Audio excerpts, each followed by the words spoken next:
Hello, everyone. Welcome back to the Sports Ball Jersey. Joe Archino back here. The Cleveland Cavaliers had risen to historic levels, and then they have come back down to reality last night after falling to the Charlotte Hornets 106-97.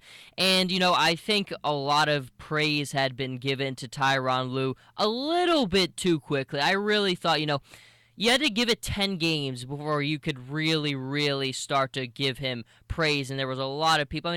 And I guess I get it to a point.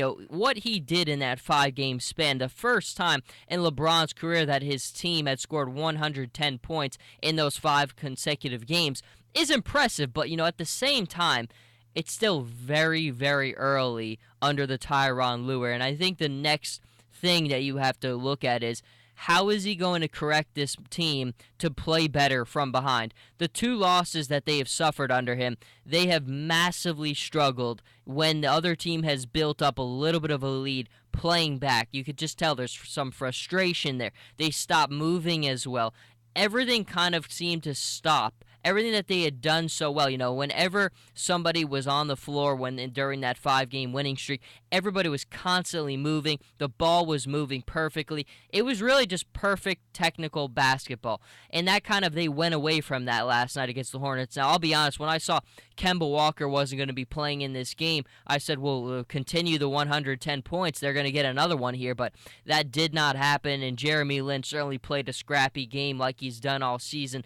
But I think you look at the game last night, and it just kind of is more fuel of the fire of what the Cavs still need to do. And playing from behind is extremely important because let's be honest here, and let's go ahead a little bit. We all kind of are thinking the same thing. In the Eastern Conference, who's really going to challenge Cleveland when it comes time to play in the playoffs? We saw last season what it really comes down to. When it comes down to it, if you have LeBron and Kyrie at somewhat of a healthy level, and Kevin Love can do something, which he really wasn't even able to do because he got injured in the Celtics series, you're going to be fine, and we saw that. In the Chicago series, Kyrie Irving basically didn't play. Didn't even have to play Kyrie Irving in the Atlanta series. It was basically all LeBron, and LeBron was able to sweep the Atlanta Hawks, who was the number 1 team in the Eastern Conference last season. So I think for the most part, it's the same story this year. The Cavs are not going to face trouble getting back to the finals. Where they will face trouble, and where we've seen them face trouble this season, is playing the Golden State Warriors, who, again, I think we all can look ahead and honestly say who's going to beat the Warriors in the 7-game series in the Western Conference. I know we all like the Spurs, but the Spurs don't have the speed or the depth or the youth of the Golden State Warriors, and I'm not picking anybody to beat them in a 7-game series. The Cavs are going to be behind, and they're going to get behind fast against the Warriors.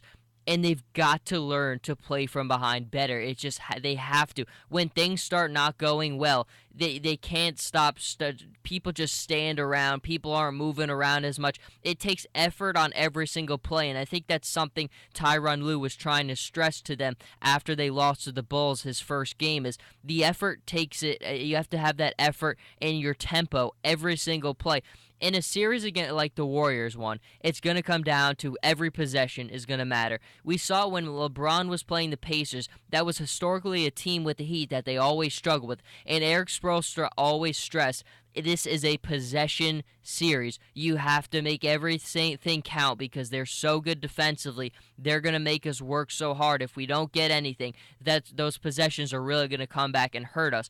Golden State's a little different. They're not a traditionally defensive powerhouse, but they're so good offensively that you have to constantly keep ahead of them and try to match them, because if it starts to get away from you a little bit, you're down by 15 points before you know it. They're so much of a dangerous threat to this Cavaliers team because, again, the fact that they still struggle playing from behind is very worrisome to me. Now, I think Tyronn Lue does deserve a lot of credit because of what they did in that streak. I mean, Timberwolves, 114 points they put up against them. Suns, they put up 115. Pistons, they put up 114. Spurs, they put up 117. And Pacers, they put up 111 before losing to the Hornets last night. So, he does deserve a lot of credit because during that 5-game span, that's probably the best 5-game span we've seen from them all season, certainly among the big three. And I think the biggest testament to that was how well Kevin Love was playing. And a lot of times I think the Cavaliers kind of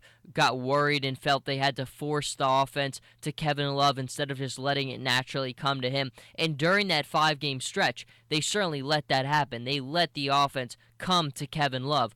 But, it has to continue to be that way. You have to continue to push the tempo. I think tempo is the biggest thing, and that's Cleveland's only chance of winning the title this season is if they continue gradually to build up that tempo. Now, we're almost at the All-Star break, and that's all going to be very important for this team as it is with most ones because with LeBron James and all the burden that he's carried these last couple seasons, I really still think that he's got fatigue from losing in the finals to the Spurs his last season with Miami. He played almost every single minute of that series because that's all Spoelstra could do. Spoelstra had no other alternatives. We know how lopsided that finals was. The Spurs were just clearly the better team, and they made that point so substantially clear. But LeBron had to play every single minute, barely got any rest, and I think the fatigue on that really, really carried over into the next season. Maybe even some. You've always got to consider LeBron's played more minutes these last 5 seasons than any player in the NBA. He's been in the NBA Finals 5 years in a row. That's a lot of extra basketball. It's a lot of extra wear and tear on your body. That takes a toll on you. And I think especially when you're playing a team like the Warriors that is that fast, you've got to continue to gradually push up your tempo. Now, it helps that you have a young gun like Kyrie Irving. That certainly makes things easier. But Tyronn Lue's got to continue to stress the tempo of this team, constantly moving to the ball, doing things like that. And of course, playing from behind is also something they've got to be better at because we saw in all that 5-game stretch really weren't down at many points. They're really just continuing to be in firm control of those basketball games. But in this game last night, it clearly kind of advanced the issue that came up against the Chicago Bulls, and that's being able to be better playing from behind. Obviously, the two elements, I think, like I said, and I've repeated during this segment, is to beat the Warriors, which I think we're all expecting a rematch of last year's finals, is you've got to continue to build the tempo, and you've certainly got to be better when it comes to playing from behind. And playing from behind is not just from the technical side. Really, it's stressing the mental side of the game. You can't give up. You just can't. You can't get down. We saw J.R. Smith get very frustrated at times with Spencer Hawes in that game. You can't you got to keep your composure. You got to keep cool and calm and collected because, again, I can't tell you how many times we've seen the Warriors this season, and then it seems like they're up by 4 points, and then in a blink of an eye, you're down by 15.